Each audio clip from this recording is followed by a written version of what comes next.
now. Hi, my name is Summer Todd. I'm doing an interview with Roger Hanson. I'm from Southwest Ohio. I grew up outside of Oxford, Miami University, um, second oldest college town in Ohio, which I just found out today. And that's I'm retired from there, and we'll be discussing some of the mysterious things that have happened on that campus and some unsolved mysteries today. All right. This is actually like your show. It's not a Well, interview. okay. So just, just Sorry, never mind. I'm your guest.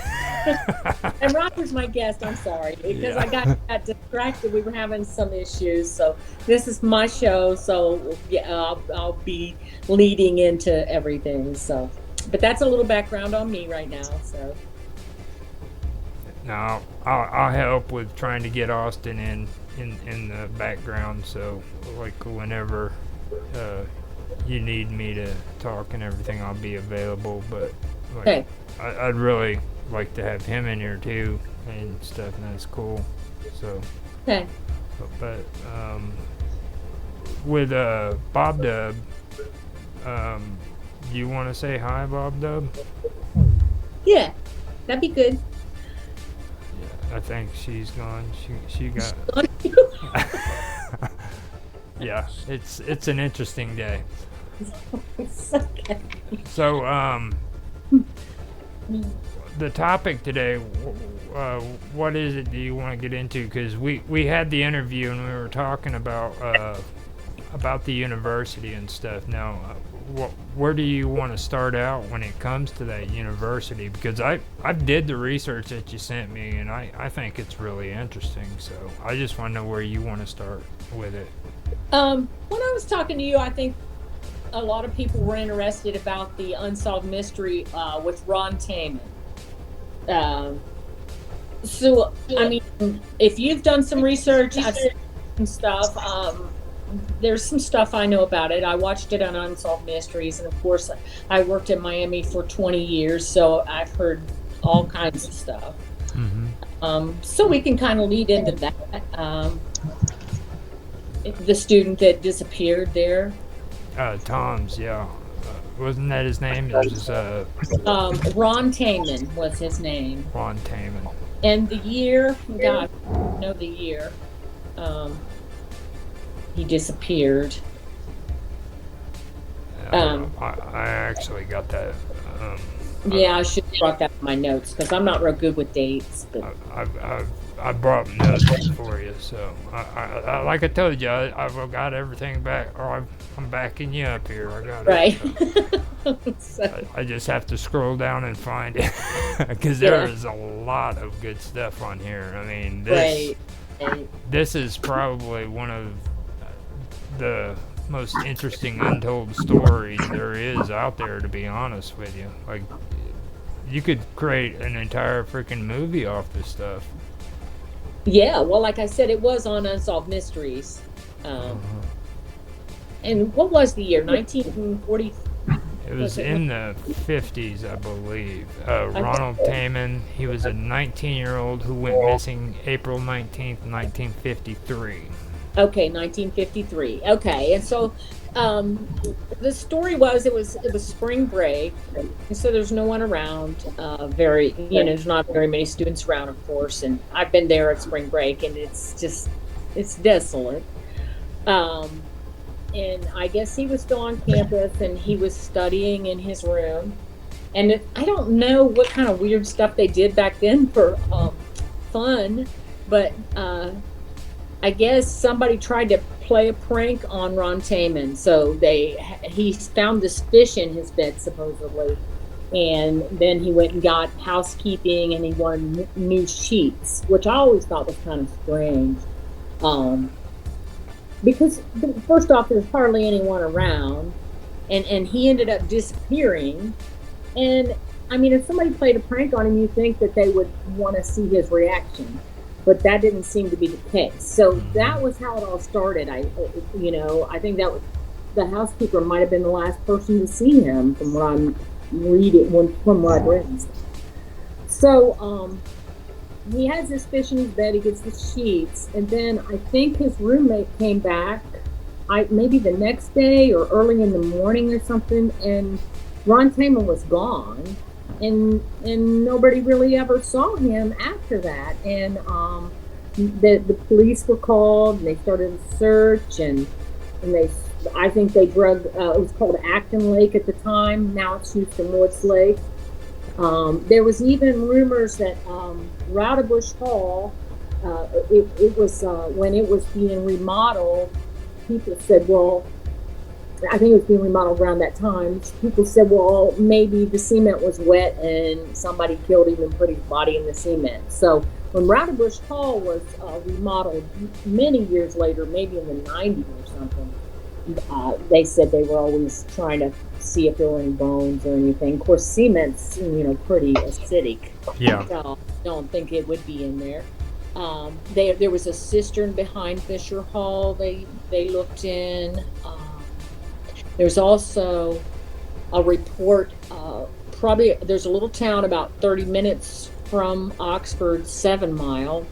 Mm-hmm. A woman said Ron Taman showed up at her door, and he was distraught and kind of looked bad and seemed confused, and was asking where there was a bus, I think, or how to get a bus. Yeah. But that was, they kind of seemed to dismiss the story. I mean, it was a woman and her daughter who both said it was him, which really doesn't make any sense. I don't even know how he would have gotten there. I mean, I think his car was left on campus. So, he was never found. And there was also a weird thing. The coroner at the time said that he'd never had a request like this, but 2 weeks before Ron Taman disappeared, Ron Taman came to his office and wanted his blood type. And he said he's never had anybody ask him that, and he didn't know why. So that was always something kind of odd about that too. I don't know if he joined the CIA or something, but I think he knew he was going to disappear because of the blood type, getting the blood. That was strange, very strange. I kind of read into the whole thing about the CIA thing, and it all depends on how far you're willing to believe, you know what I mean, when it comes to this, because one of the biggest blogs they got out there about this topic when it comes to him is when he left to go to the CIA, they said that he was associated with the MK Ultra program and stuff like that, and they were also trying to make implications to the woman who was running the campus at the time. I guess she was the one who founded the school or some stuff. That she was supposed to be associated with, I believe it was her uncle or somebody who was supposed to be a real bigwig in the government and everything. But I was... Oh, really? Yeah. Okay, I didn't hear that. Okay. I skimmed through it to check it out, but I do want to mention that, I mean, there's a lot of strange stories coming out of all that with Tim and that whole thing. Like they've gone as far as to say he ran off to the CIA and that he was a part of the MK Ultra mind control experiments and stuff, and right. That it just doesn't. I just don't know how a person just walks off that campus and disappears. I mean, it doesn't make any sense. I would think he had to go. Somebody had to pick him up, and he went somewhere. I do know his car was left on campus. Yeah, they said his car was still there. So, yeah, it's still unsolved.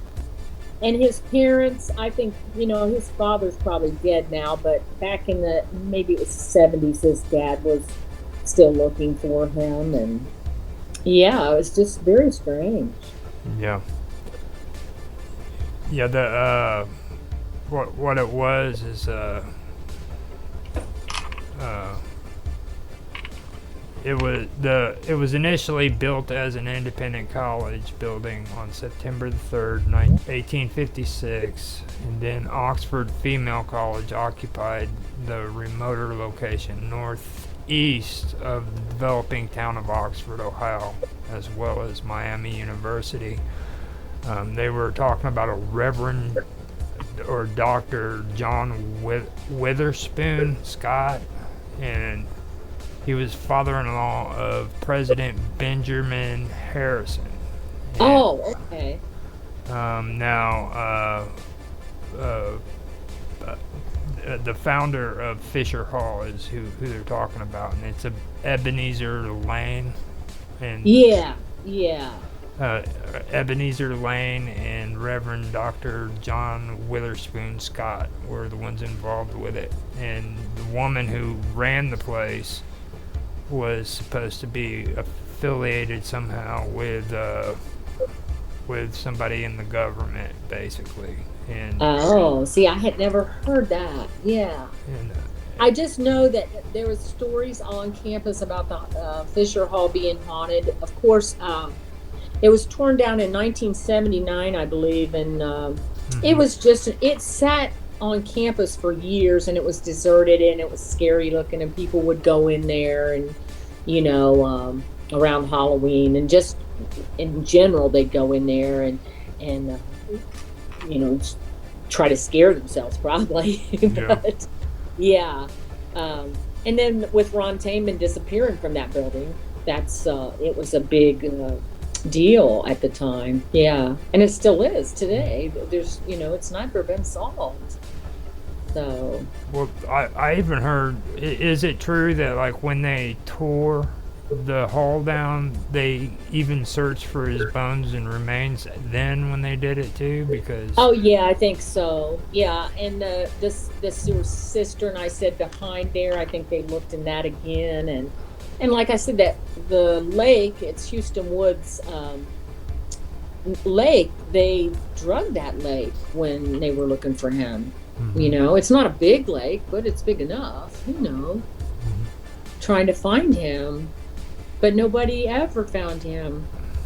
And So that now, was one of the big mysteries up there, and it still is. So, the one thing that really stuck out to me when it come to him though, and it kind of goes into the other stuff that later on we can talk about, like with his disappearance.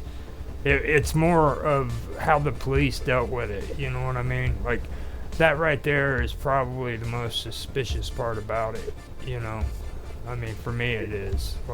They they had three ideas that I guess that they said that it could have possibly been. It could have been foul play, yeah, and yeah, amnesia. They said that most likely he had amnesia and walked away from the incident. You know what I'm saying? Like, where do you come up with that kind of stuff? Like, okay, well, especially since he was coherent. It sounds like when he talked to the housekeeper about the sheets, and that's another thing. What I think he wanted to use the sheets for something. I think there's something with that. Well, I have no idea what it would be, hmm, but there's something up with that. yeah, it just Um, even the story that comes from the police officers is just really outlandish. And don't get me wrong, I understand it was a smaller town and everything, yeah, and people. That's another thing too. Like the thing uh, about it being, it very seldomly happens there. I mean, just from the stuff I've researched here, I've found like 4 freaking murders that happened in that town in the last 70 years. yeah. I mean, there's a good amount. I was doing some history on it the other day, and I thought, well, gee, I guess there has been quite a few. Like I remember, um, it hasn't been that long ago. Maybe it was 2014 or something. That a girl's boyfriend killed her in level 27 apartments. They're brand new apartments. Well, Mm-hmm. they're fairly new now. Um, Her boyfriend, and she broke up with him. I think he's from around Columbus or something. And she broke up with him in the morning, came back home, and then I guess he drove all the way here, and he had a gun in his backpack, but she didn't know it, and he'd never been violent with her. But that morning when she broke up with him, he was pretty upset. So Mm-hmm. she called the Oxford police, and they came out, and she said she was kind of scared, and they came out and they were talking to him and her, and then she said, well, you can go, it's fine, I think everything's fine now. And they were like, okay. Well, he had the backpack, and he went into the apartment with her. She had roommates, but they went into her, him and her went into her room, and he killed her. He shot her and shot himself in that apartment. Yeah. And, a lot of people were criticizing the police quite heavily about that. But the police were like, well, first off, she told us he'd never been violent. She said he was scared of him, but we can't just search him for no reason. And she said we could leave, and we had no reason to think, oh, that he had a gun or he was going to be violent. We just thought, hey, they'd work it out and maybe he'd leave again. But so, yeah, that's been pretty recent, really. Yeah. It's now. Were they associated in any way with the college, like students or anything like that? Becca, yeah, her name was Becca. I forget her last name, but yeah, she was a student there. She worked at King Library, and yeah, she was a student there. He was not. He wasn't going to college. I don't think he was up in Columbus around his parents, but I Mm-hmm. think he lived alone.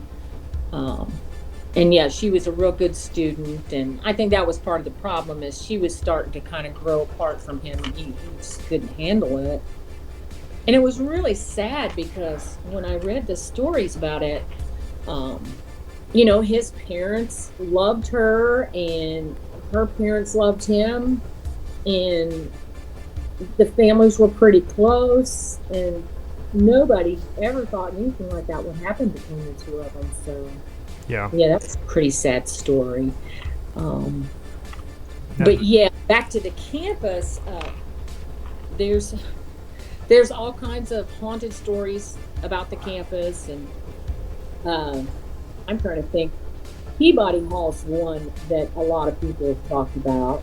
yeah. Uh, I I had a student worker tell me that he was a guy, and it used to be a woman's dorm, and it was Helen Peabody. I guess she was in charge of it, and now they say she doesn't like the men there, so she is particularly haunting them. She's particularly mean to them. So the student said he was in his room, and I think his phone was ringing. It would keep ringing, and like just weird random times at night and wake him up.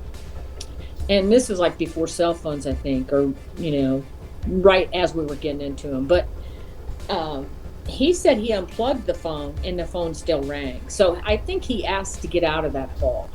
And he said there was all kinds of stuff like that happening there.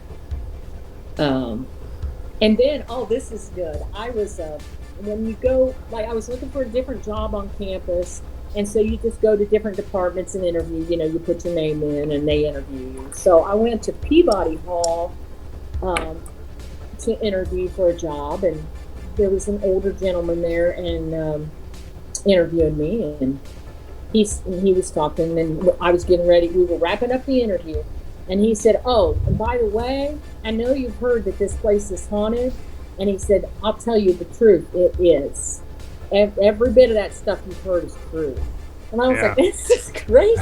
And it was pretty spooky because he was so businesslike, and he just seemed so, what do you call it? Just like somebody that wouldn't make up a story like that. So, but he said it's not. He said it's just something we deal with. We kind of, we deal with her. It's Helen Peabody. Helen. So yeah, that's was the major uh, building on campus that was haunted. They said. No, I've actually found out something too. It was that do you know much about Wilson Hall? I don't.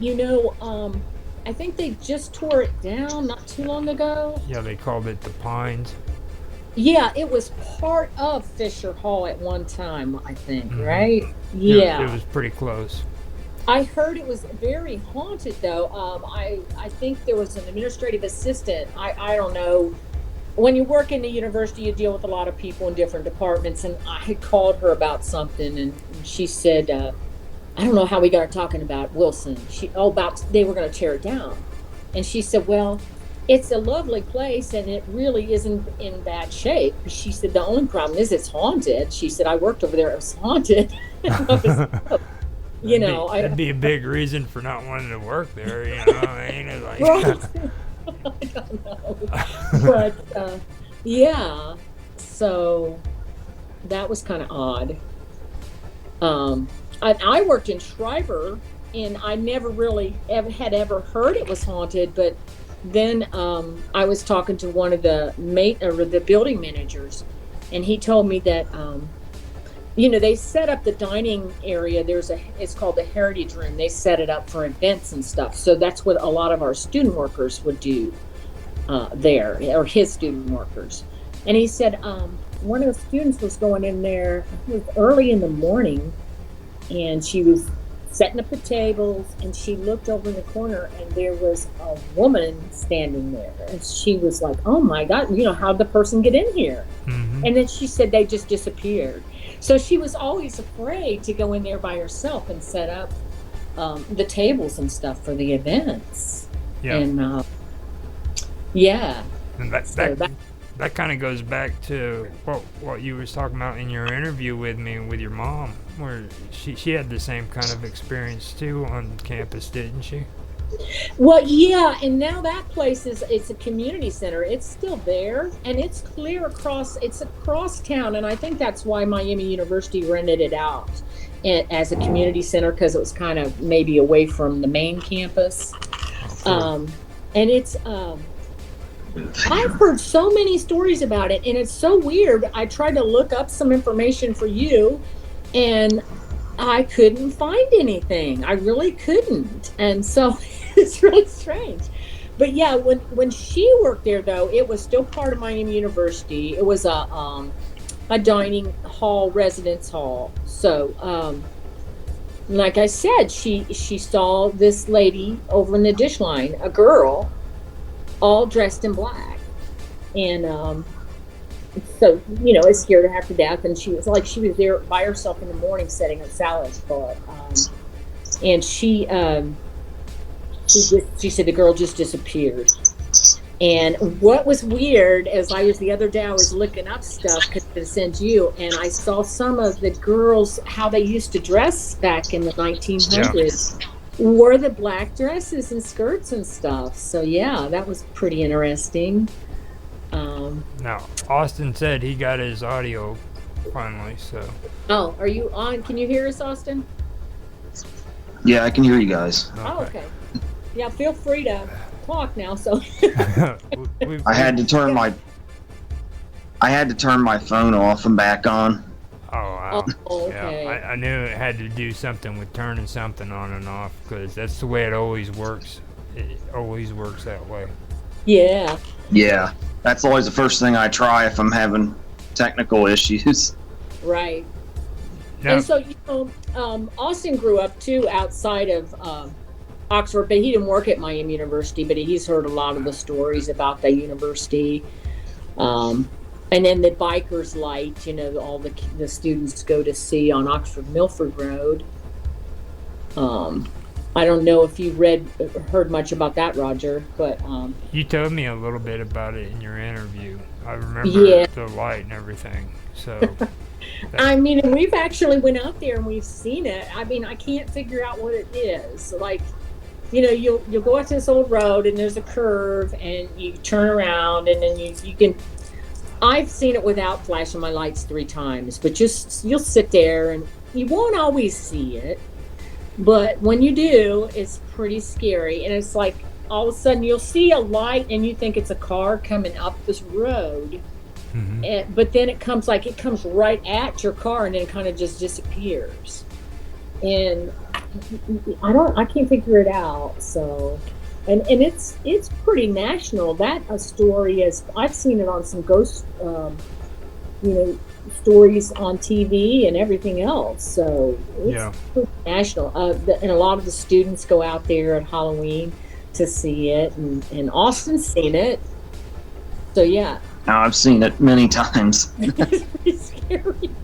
We, me and you and my wife went out to see it last week, I think it was. Yeah, yeah, yeah. So we did. Yeah. We did see it. And we actually saw it. Right.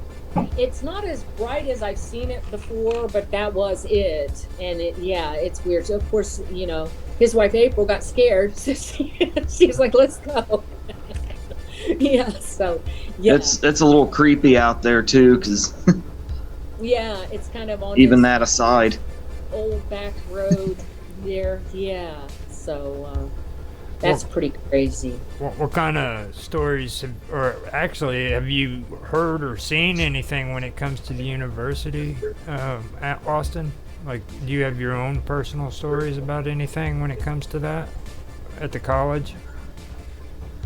At Oxford? no, nothing really that I can think of, because I haven't spent enough time up there.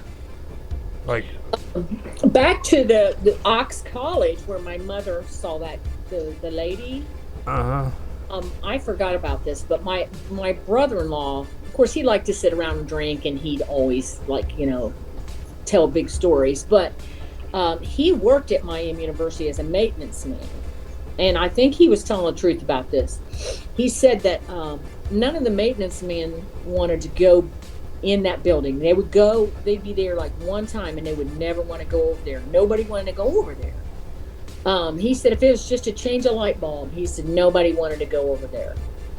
And then he said this, now I don't know if it's true. He said, I saw something, but I will never talk about it. So I don't know if he was just blowing smoke.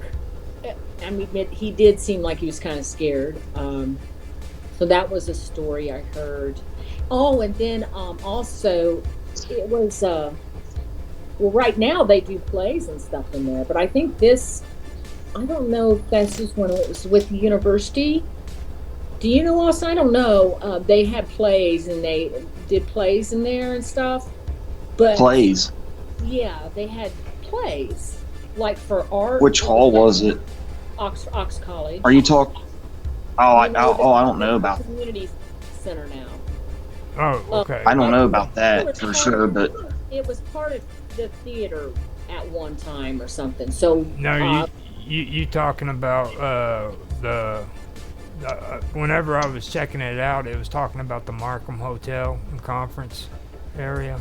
No, this was like the community center now that they're renting it from the university. That was Old Ox College. I think it was there was some performing arts stuff going on there at one time. I don't know if it was a dorm for that, but I know that the performing arts students were over there. And somebody said that like they would be getting ready for plays and stuff, and weird things would happen, and just things in the dressing rooms, or just strange things. So I've heard that too about that. Yeah, you're talking about, Markham Hall is Fisher Hall. When they tore down Fisher Hall, they put the steeple of Fisher Hall on top of Markham because they just kind of wanted part of the old building on there. Mm-hmm. And it's on the same site, basically. And they say Markham's haunted too because people it's an event center. And it's beautiful, and you can have all these fancy receptions and stuff there. But my building manager, again, he said I was over there working, and he said one of the students went downstairs and the elevator.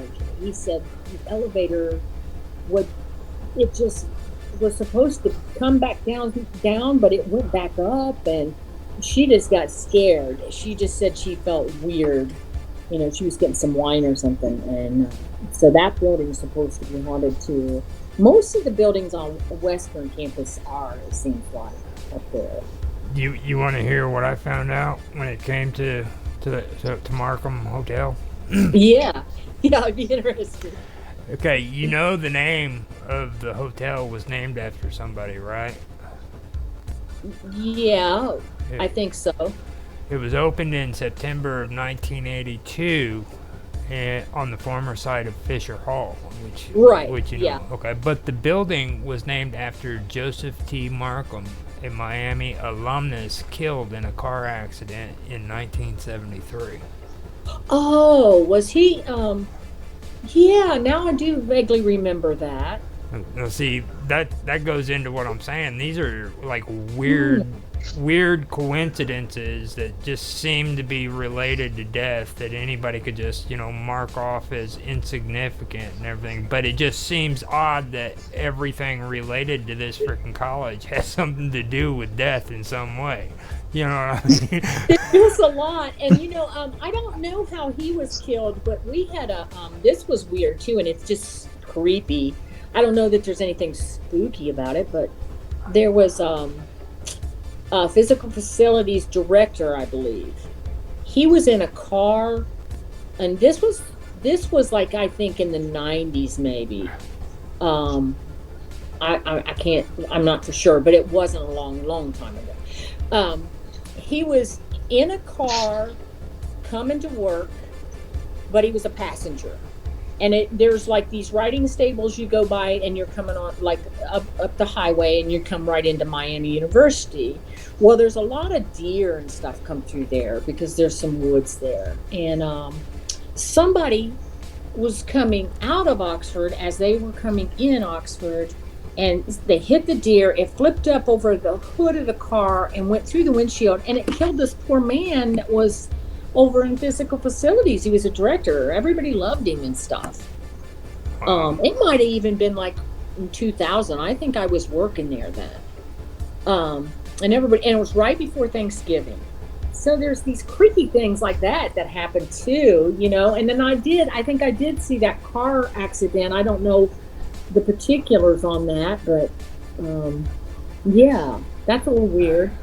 The weird part about it was is it's his father who was the one who built the hotel, and then he dedicated the name in his son's, what I mean, in his son's dedication, who died from a freaking car accident. And I'm like, that's just kind of weird, you know what I mean? So, I mean, Right. and it's like an entire list of all these strange occurrences that happened to that Timmons disappearance all the way up, And Yeah, there's some strange things that have happened on that campus. Yeah. Yeah, I was thinking about a man. He's in prison now. They were building the new Farmer School of Business, and there was a man named Tom Petters. And in fact, if you look him up, you'll find him because he's in prison right now. But they were building a new school of business, and the president at the time got to know this guy named Tom Petters, and he was donating bunches of money to the university for this new school of business. And he was pretty good friends with the guy that was in charge of the school business over there. And his name was Tom Petters, and everybody loved him. Just thought he was the greatest thing. And they investigate people. Like, they'll do research. I mean, you can't just say, "Oh, I can give you some money. I'm going to give you a bunch of money." They research that. They do some background checks and stuff. mm-hmm. So Tom Petters was going to give all this money to the university, to the School of Business. I think he was into like sun cameras and all kinds of entrepreneurial stuff, supposedly. But anyway, they investigated him. Everything was great. So they were going to name one of the rooms after his son, because his son was going to the university at that time, and another one after his daughter. So the School of Business has got, they got these two rooms they're going to name after him. They're getting all this money from Tom Petters, and they're all happy. So they're building away and everything. So then things get really weird. Tom Petters' son went to I think it was Italy or something. But he didn't know the language, and he was on somebody's property, and he thought it was a park, and he was with his girlfriend. And I guess the man that lived there came out and was telling them to get off of the property. And Tom Petter's son started fighting with this man. Well, the man had a knife, and he stabbed Tom Petter's son, and he bled to death, and he Oh, died. wow. So and so poor Tom Petter's son died, but they're still gonna, they're still. That's another reason. Well, we're gonna name this room. We're gonna name some stuff in this farmer school of business after his son. So that happened. Then, um, I think it was about a year later, maybe. There was some stuff going around about Tom Petter's maybe having some fraudulent activities and things like that. And he was on the cover of Forbes magazine. So he was supposed to be this brilliant business person. And then I think it was a couple weeks after he was on Forbes, he was arrested. Tom Petters was arrested at the Bellagio for what do you call it?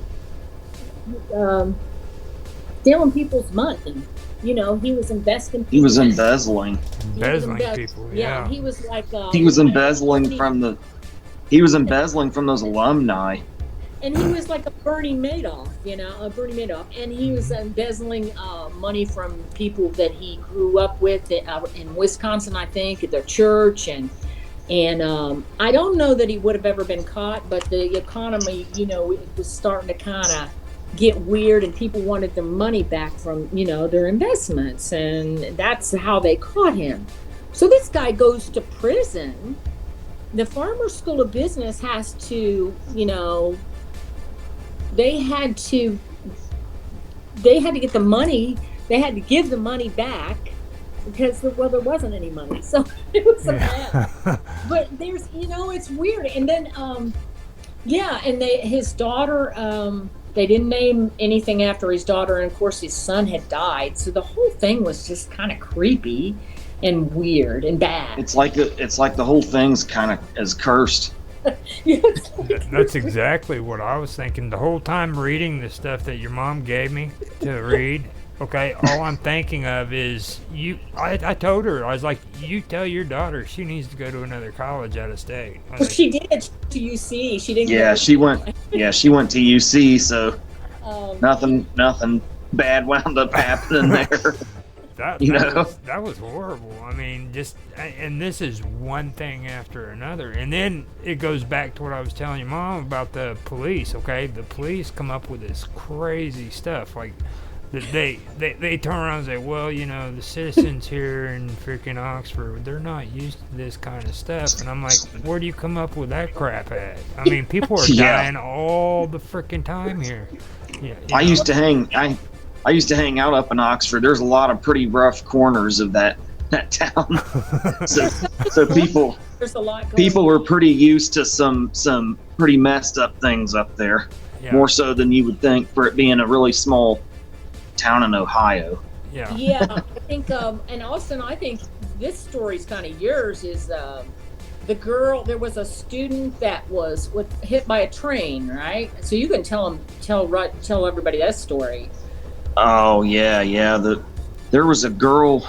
I want to say it was around 2005. I'm not sure what year it was, but she was found mauled by a freight train ran over her.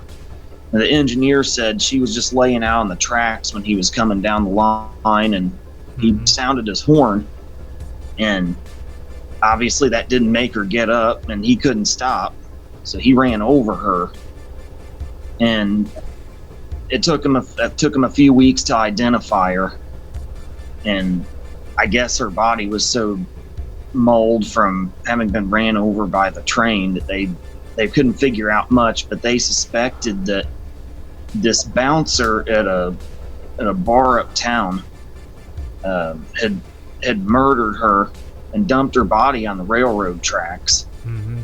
And a few months after she died, this guy walked out on the railroad tracks in the middle of the night out in front of a train, and the engineer that was driving that train said the guy was just standing out there in his headlights, and so he sounded his horn to scare him off the tracks, and that didn't do it, and the guy just kept standing there, and as his train got closer, he started waving at the engineer, and well, the engineer couldn't stop.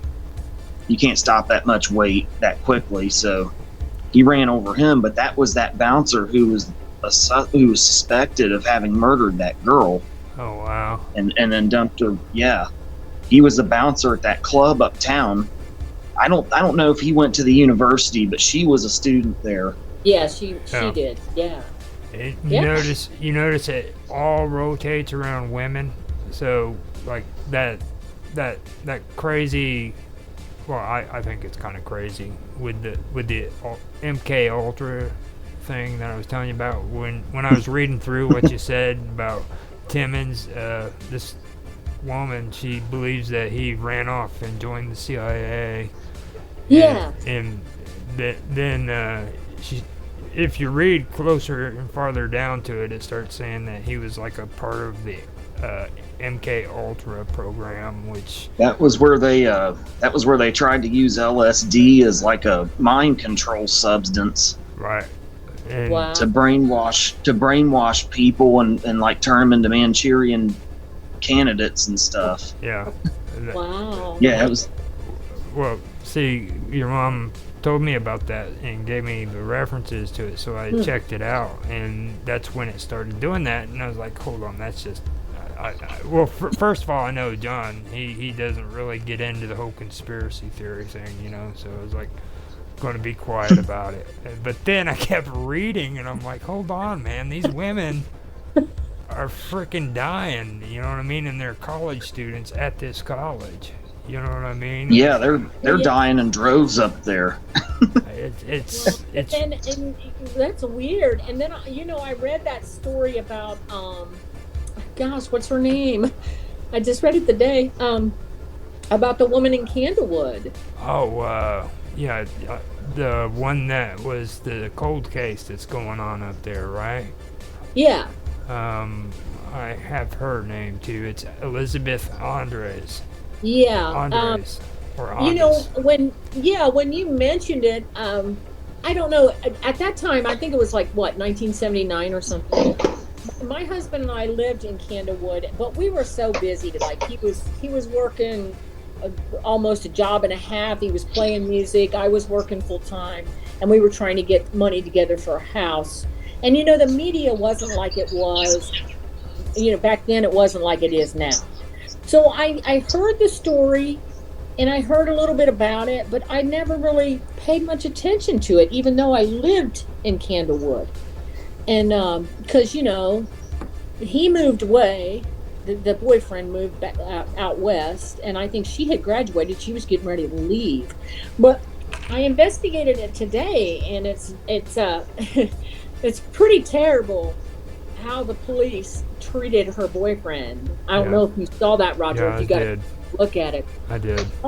Oh my God! How they interrogated him, and finally he just said he did it. But I don't believe he did it now. I used to hear it, and I think, oh yeah, it was a boyfriend, and They probably just intimidated him until he broke. Like they questioned him for 30 some hours, and then they had him take a lie detectors test, and the guy that was giving it kept saying, you're going to fry in an electric chair, and I don't know, but anyway, so finally he confessed, but it seems to me like she was killed there was somebody that was friends with one of the police officers, either him or the maintenance man at Candlewood. But that was a bunch of bull crap too, what the police did, and they also got rid of a lot of evidence in that case. So now they really can't go back and try to figure out who did it. Her boyfriend's still alive, I think. He's had a hard time with it. No. From what I heard. I actually checked it out and got some names for it. I don't know if you guys ever heard the story from Amber Hunt and Amanda Rossman up there.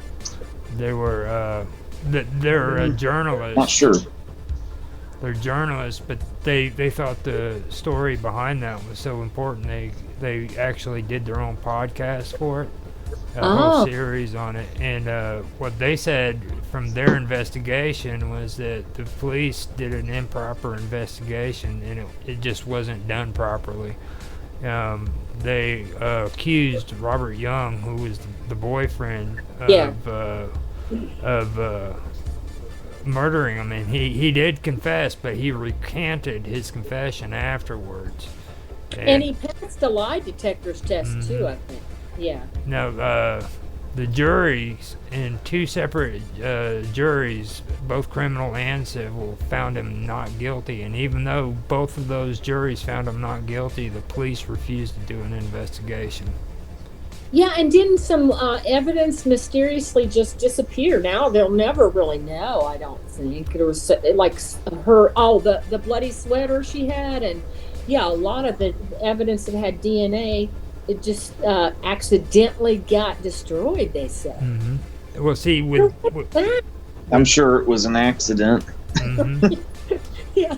With what Amber and Amanda said, they got absolutely no cooperation whatsoever from the police, and like their story was the same as the other murder you was talking to me about earlier, where they said, well, this was a small community, people aren't used to this kind of stuff, and blah blah blah.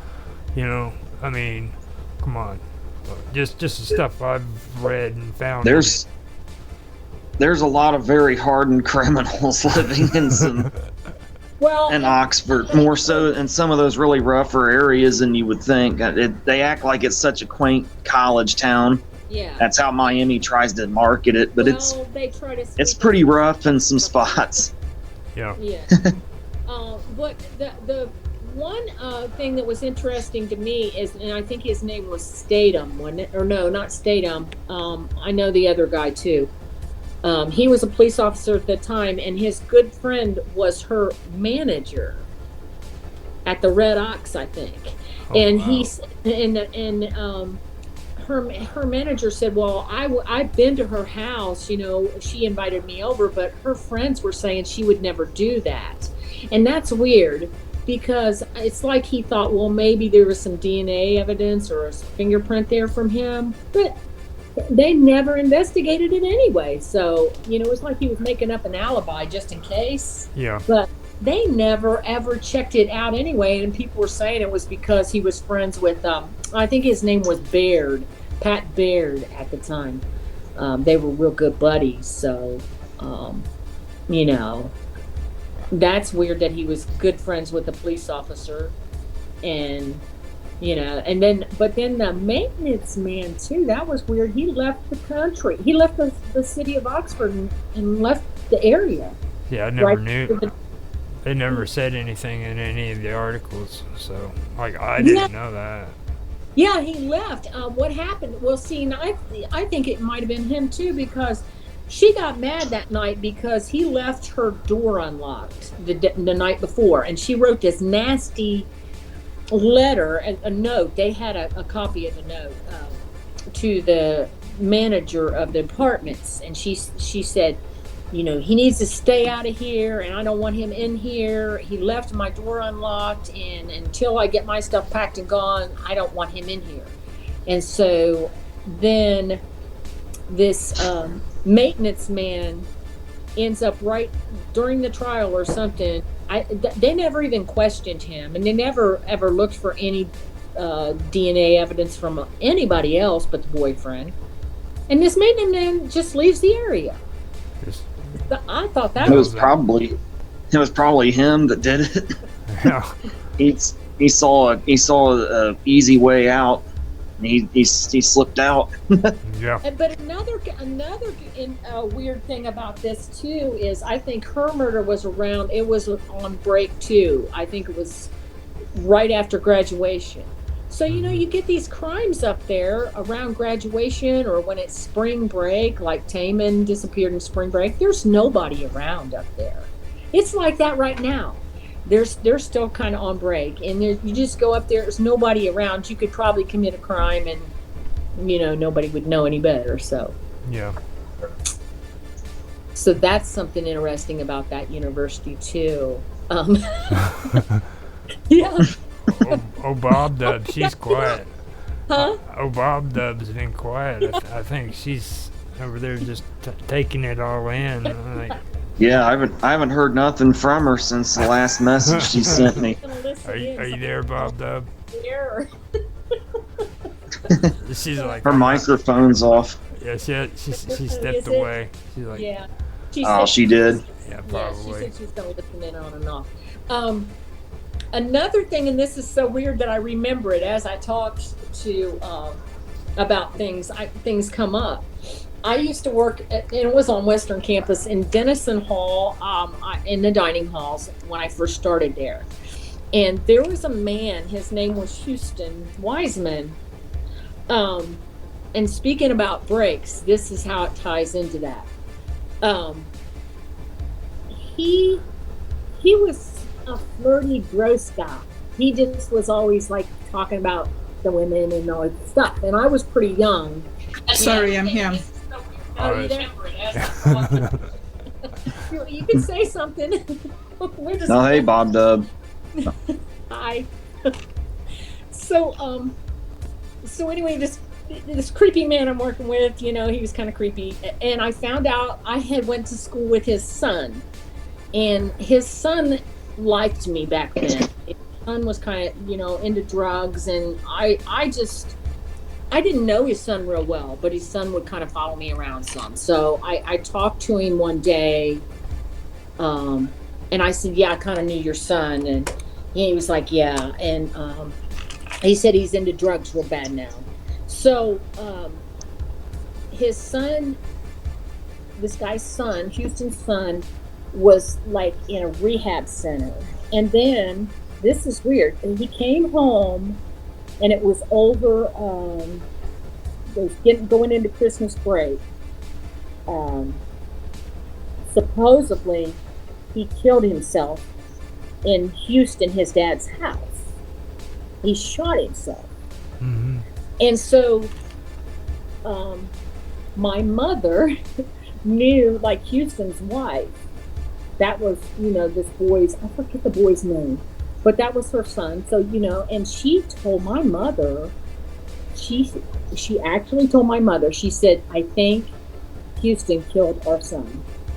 Because she was getting divorced from him and stuff, and he was so mean. And she said, I swear to God he killed him.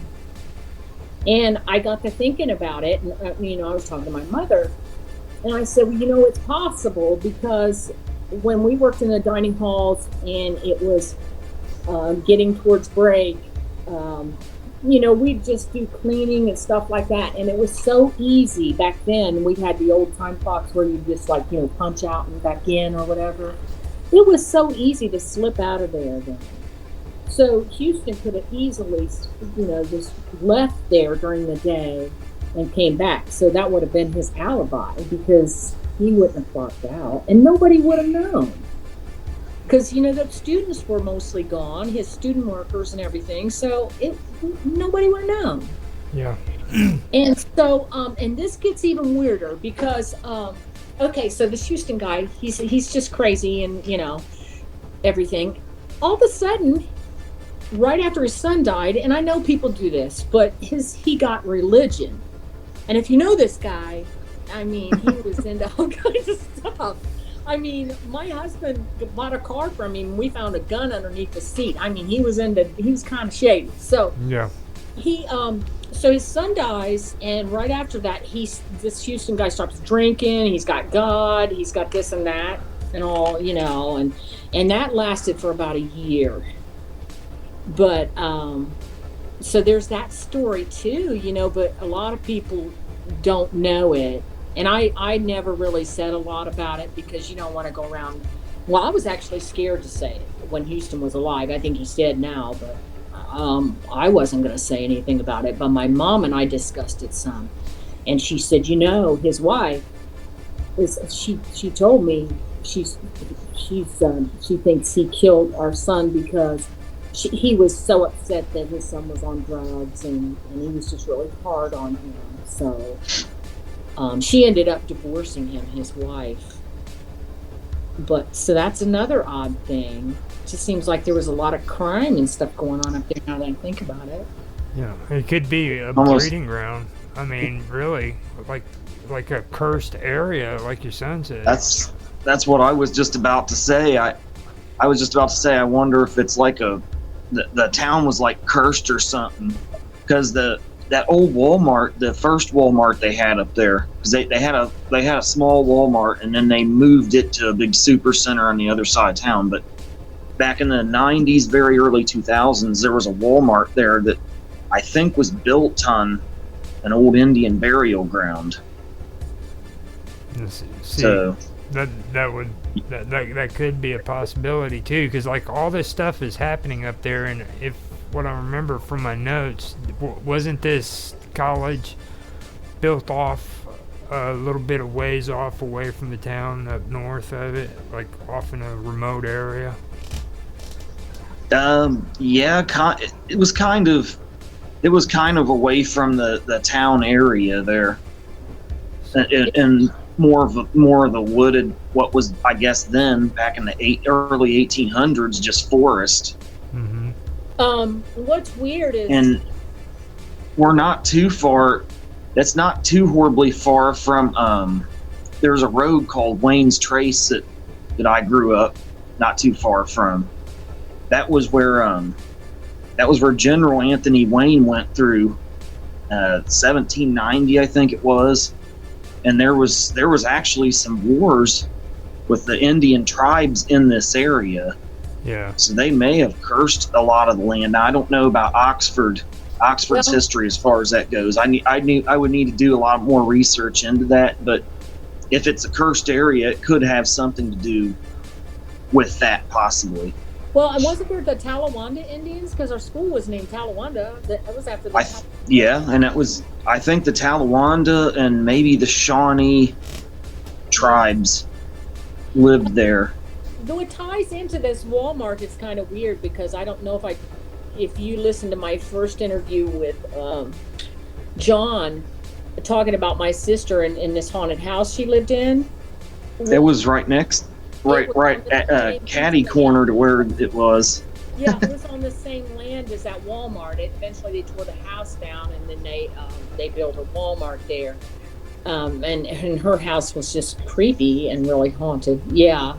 Yeah. And then they said that the Walmart was haunted too. They said they had all kinds of issues with the electric doors, like, you know, the automatic doors would do weird stuff, and they just said that some odd stuff was happening there too. So Cursed. yeah, Cursed areas like that would because like hauntings, everybody thinks hauntings are all the same, but they aren't. There's a lot of them, like down in the South, like in Louisiana, that they have the kind of hauntings that make you nauseous or your nose bleed and stuff like that. Like, you're not seeing ghosts, you're feeling a nauseous feeling and getting really, really sick. You know what I mean? yeah, So- I've heard a lot of that, especially in New Orleans and stuff. Yeah, especially in New Orleans, it has a lot to do with like the atmosphere. So like when you're in an area that's a cursed area, you start feeling nauseous and start having, you know, issues like that. So it could influence you to the point where, hey, you never know. Maybe these guys said, you know, I'm gonna kill somebody, and they just, that was it. I mean, you never Evil. know. Yeah. Evil negative energy or evil spirits kind of took them over, maybe. I don't know, you know. And they were already dealing with inner demons, and it kind of fed into that, and those darker aspects of their personality maybe just got out of control. Right. You never know. Well, and like Houston, I know he was kind of crazy, but I never thought that he'd actually kill his son. But if I look at it, I do think that there was something odd about that whole thing. And it did happen during that break. So, but they never really looked at it as a murder because his son was on drugs so bad. They just figured he killed himself. But Yeah, but and then we've already covered the police officers there, so yeah, we know what's going on with that. Like these guys are like, oh, screw it, right.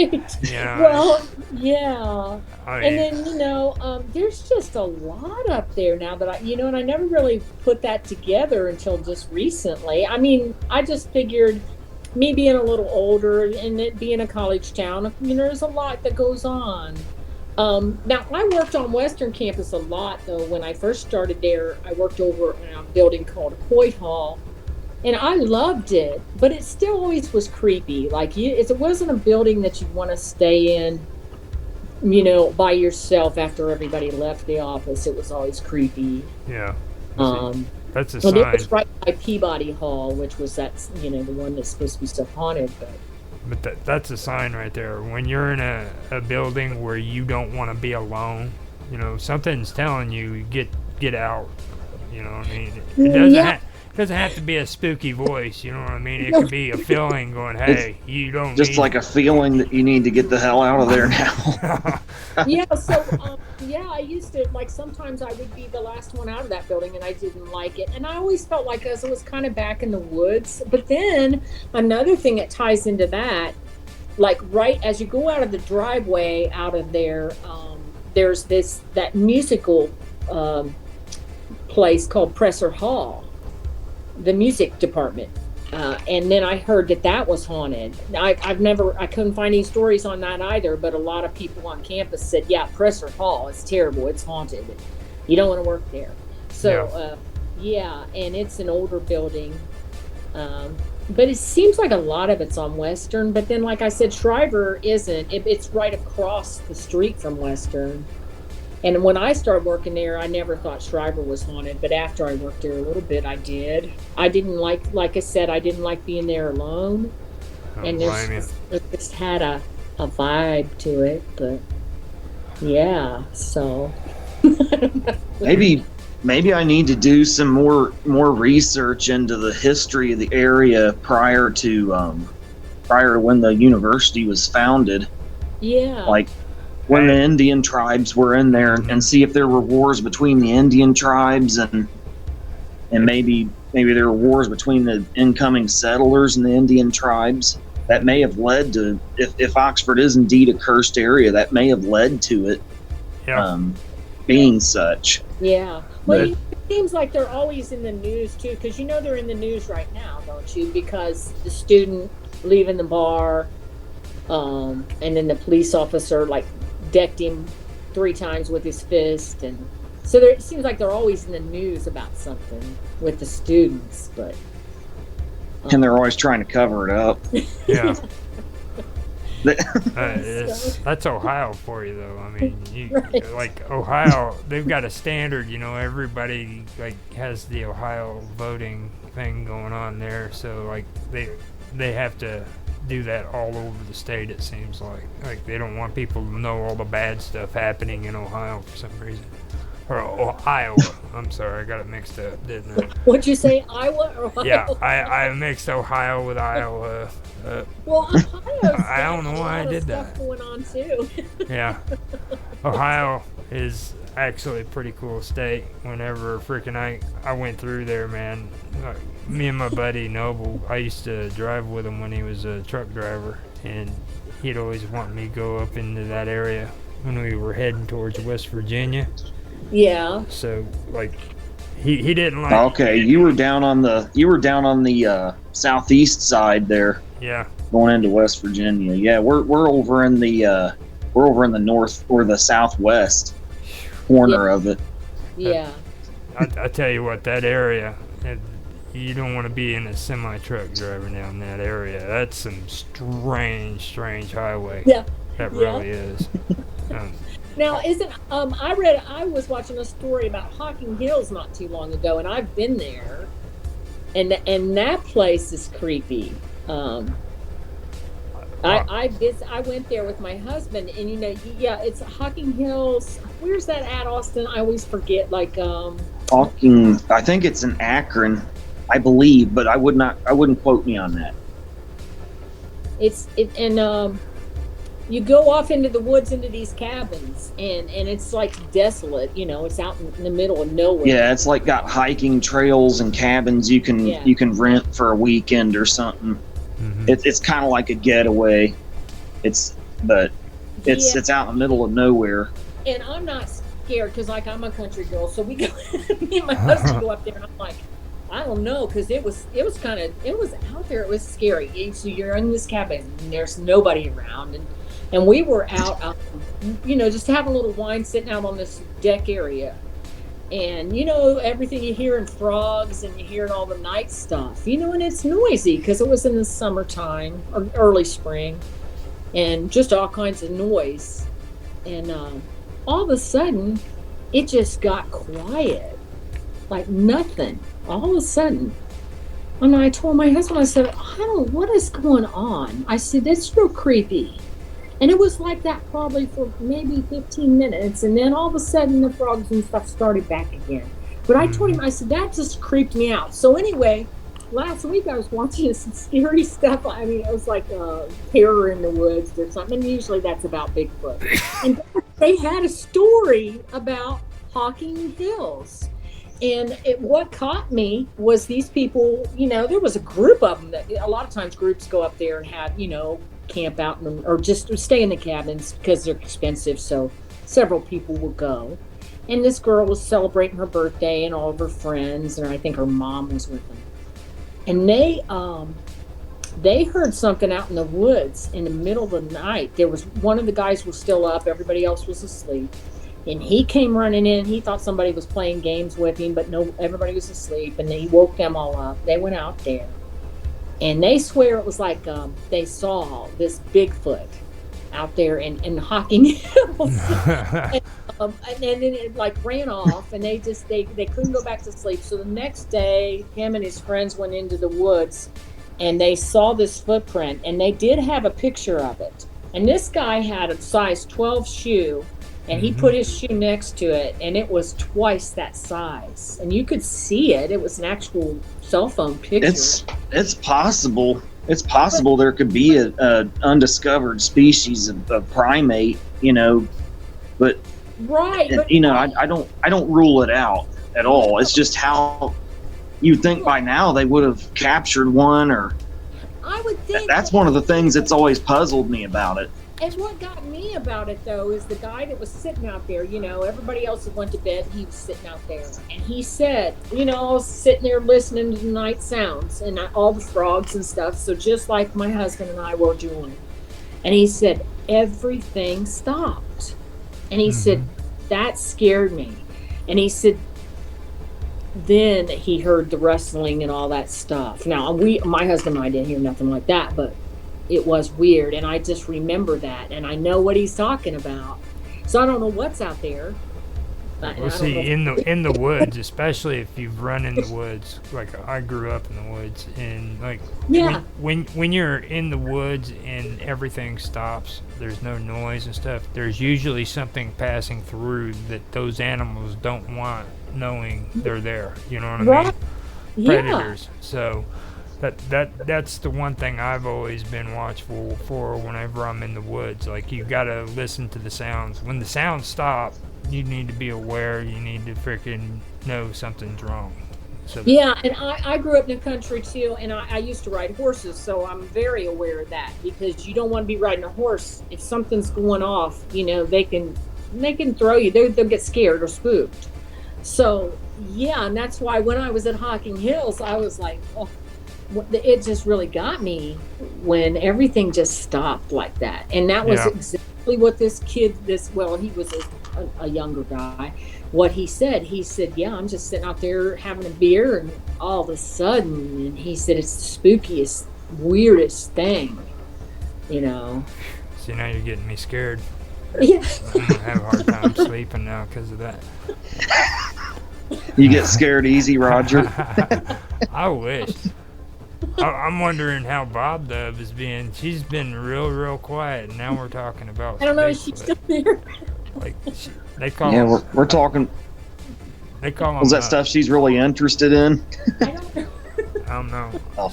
She probably mute. In and out. Oh, She said she was here a second ago, but okay. it was. I don't see her. Is that little green lady? I don't see it on.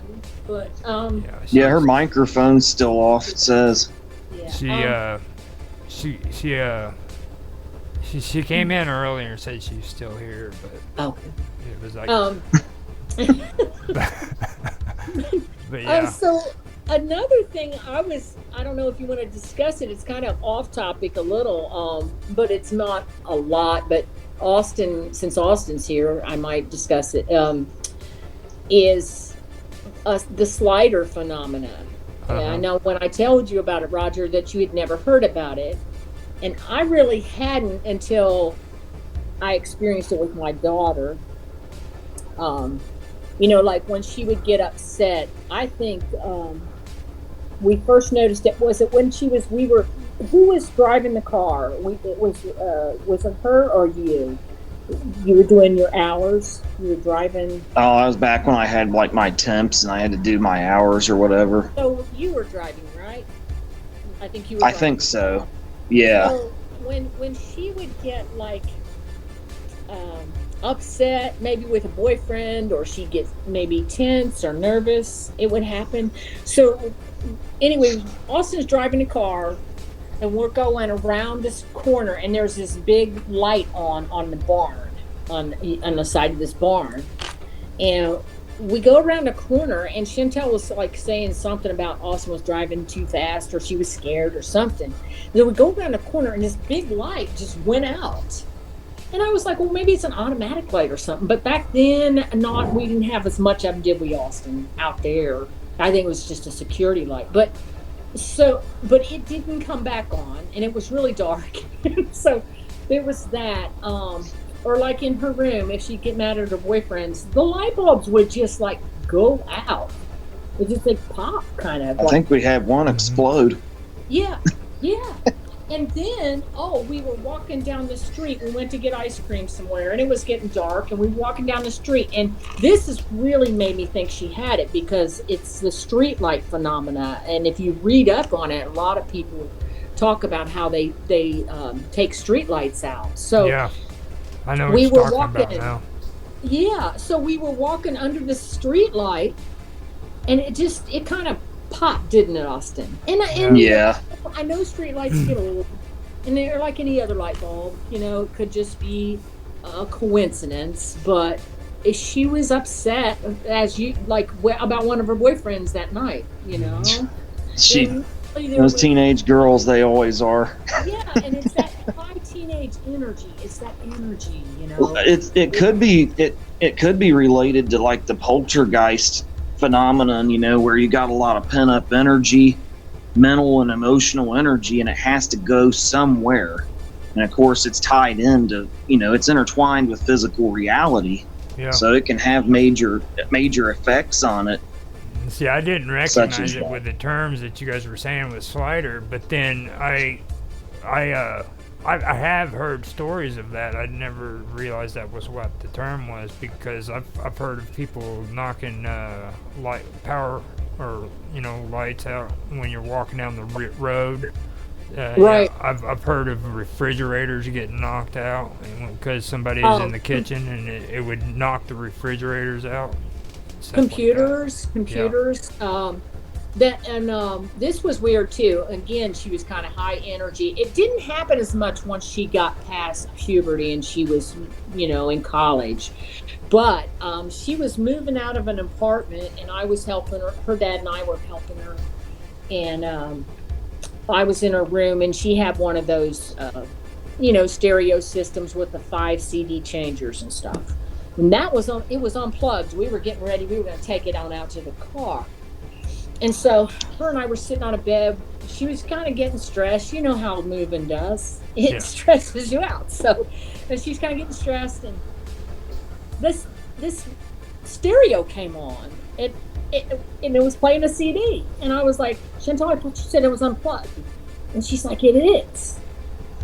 And it was playing. And I don't know. It was just this energy she has of something.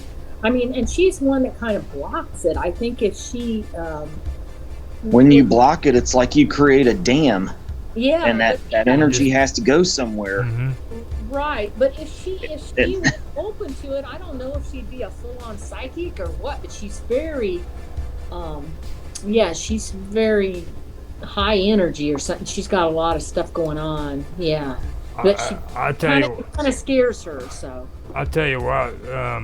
It's like at 1 hour and 15 minutes. So why don't we make the next episode just about that, so we can talk about it and we can really get into it, because like I know we were planning on doing that and having it set Yeah. up because yeah.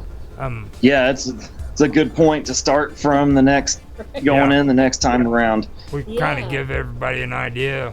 Like this actually leads into the next good topic right there. You know what I mean? 'Cause Yeah. We started having the conversation, and we'll do the next one next week about that with your daughter and everything. Because I'd like to hear about that. Yeah, and there was also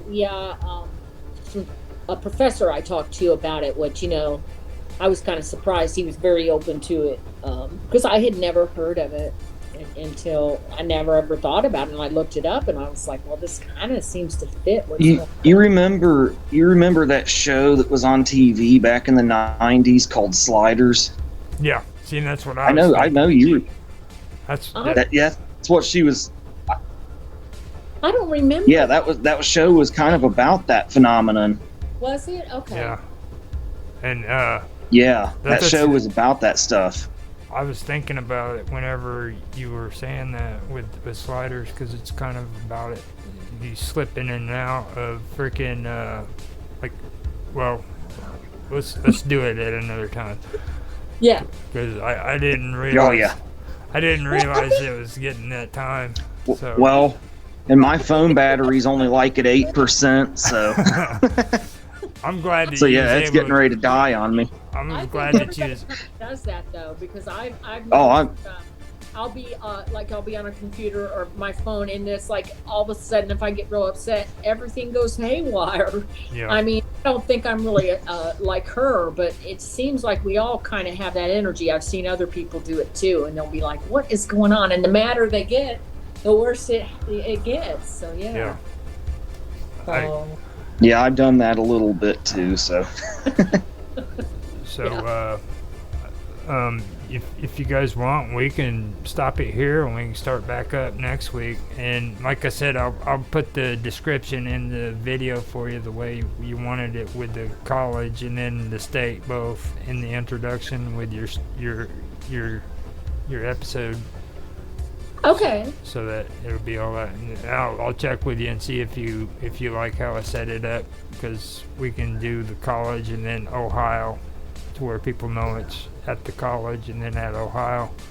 Yeah, and dude, Austin, did you know there's the second oldest university in Ohio? I didn't know that. I thought what, Miami? Yeah, Ohio University. No, I didn't know that. I didn't know that. I asked Alexa. I was like, how old is Miami University? And she said it is the second oldest university in Ohio, and I didn't know that. That's kind of I knew it was old, but I didn't know it was the second oldest. I didn't either. That's So something that's else. a fact. Friend of mine, Mark. He's over in England. He mentioned something else too. He's like, it's strange that your guys' college is still referring to the girls' school as a university, because they used to do that a long time ago with these schools. They would classify them as universities for like girls' schools, girls' universities. Oh, And okay. he pointed that out to me too. So I think that's kind of unusual as well. You know what I mean? Because not too many girls' schools do that these days. They don't call them universities and things of that nature. Yeah, it's kind of an older term, Yeah. So at least in England. it goes back. You know what I've noticed, and Oh, I yeah. don't know if it's like this in a lot of towns, but Miami University and Oxford has basically renamed everything in that town. Yeah. And I'm like, it's so hard to go back in history and figure out what's going on. Because they changed the names of Well, everything. they're destroying their history. I think I don't after know. I think after we're done with this, we're gonna find out there's a reason why they're destroying it. You know what I mean? Like there's definitely something there, and I don't think anybody's really gonna know what the full story is behind it. You know what I mean? Oh yeah, But absolutely. why do you rename the names of buildings that are already there? You know, they just rename buildings. Old stories and old folklore, man. You know, Yep. you want to get rid of those old stories and those old folklores, you change the name. Change. Well, you know what? Damage control. Hmm. You know what's interesting? There was well, we can wrap it up after this, but there was a president there. His name was President Schreiber, Philip Schreiber. Actually, they named Schreiber Center after him, and he had this thing on the website at Miami. It was called Mysteries and Ghost Stories, and he was really into ghost stories, and he would like meet with the students and they'd tell ghost stories and stuff. Well, I was looking for that the other day because I was going to share it with you, Roger, and I can't find it anymore. So I think the new president has decided that he just doesn't want it on the Miami University website and stuff. Hmm. I think it just makes him uncomfortable, or I don't know, but it's been there forever and now it's gone. They wanna clear it up, get rid of it. But Yep. all he had on there was a few, you know, like the light, and he had Fisher Hall, of course, and Ron Taman, and Reed Hall, I think, was on there. Just a few things. It wasn't like it was a big bunch of stuff, you know. So yeah. So you're gonna end it for us? Yeah, well, yeah. Okay, so we'll end this, and next time I'll kind of talk about the slider phenomena, and that will lead into that. Yeah. It So was good. It's good talking to you, Roger Hanson, for the first time. Yeah, it's great talking wanna to do you this- too, man. well, and thanks. Yeah, I want to do this again real soon, and Well, we're doing this every week, right, Summer? Yeah, if you want. I don't know if I can do it on Saturday, but I can discuss with you when I can do it, because I Okay. think Yeah, we next- can schedule around. yeah, it. yeah. next Saturday I might not be able to do it, so maybe Yeah. I might be able to join in if you guys do it Sunday, maybe. That'd be cool. We But can we'll run see. It, we can run it by each other and see and stuff like that. Okay. Do it. Yeah, if that's okay, yeah, we can kind of just take it as it comes, and it'll work. Yeah, that'd work out. And we can Been do good that- talking to you guys. My phone's on 3%, so I gotta go. Okay, well, thanks. Guys, Take it easy. thanks, guys. Thank you so much. It was Thank an you. awesome- Nice meeting you. Nice meeting you, Bob Dub. Take Yeah, it you easy. too, Awesome. So glad you got here. And so, how do you pronounce your name? What do you call yourself? Bob Dub? Is that what it is? Yeah, that's right. Okay. Yes. Well, I hope that you enjoyed it, and that you felt free to comment. I didn't know if you were like in and out or what, but I was just busy playing with the AI image generator and listening to you, and absolutely fascinated with what you were saying. Gosh, Really, what a that's place okay. to live. Okay. Well, it's been great. Well, and, Good talking to all you guys. Take it easy. You too. Okay. Take it easy. Till next time. And later. See you guys. Later. Bye. Bye. All right. Now on that, all you got to do is hit the thing. Yeah, there you go. These guys got it.